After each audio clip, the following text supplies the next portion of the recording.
Jaja kulembele tena kusisawe.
ekisooka ky'abaana asooka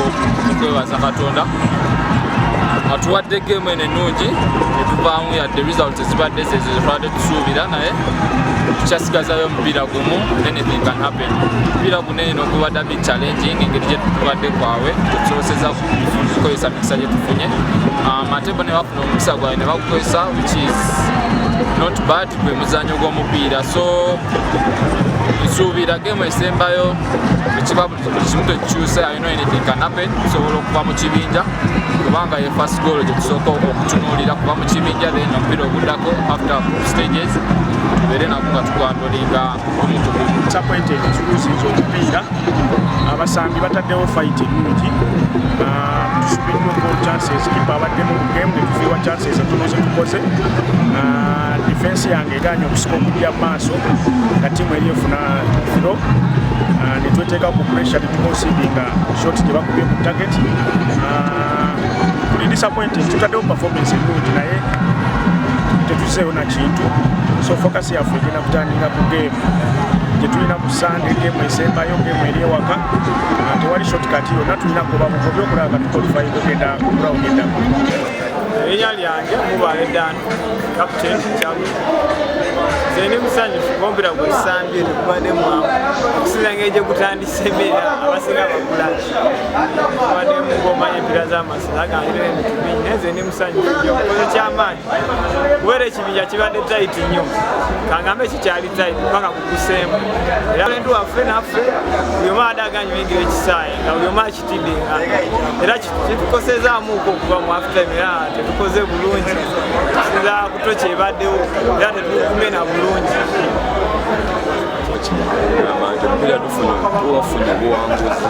tubaye tusinga okwetaaga olw'ensonga nti guno omupiira ebadde nga fayina nga gutuzza mu quotation okulaba nti tusigala nga tukyako abaana bakoze kyonna ekisoboka bakozesa amaanyi mangi tulabika nga tugoba omupiira naye obutabadde basebo ne banyabo bannakyaggwe twabagamba essaawa yonna twagala kwata Ssaabasajja Kabaka mu ngalo nga ttiimu Kyaggwe ekikopo kijja Kyaggwe era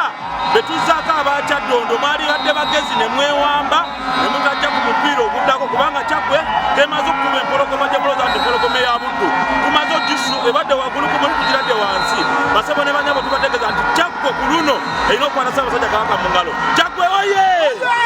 Kyaggwe oye! Ekifaananyi kibi nnyo era kitwewunyisizza okubanga abantu bakyakkiririza mu ddogo okubanga zisalawo results. Ekyo kibi nnyo ku ttiimu eya Kyaggwe, kibi nnyo ku ttiimu eya Buddu era tetukisuubira kuddamu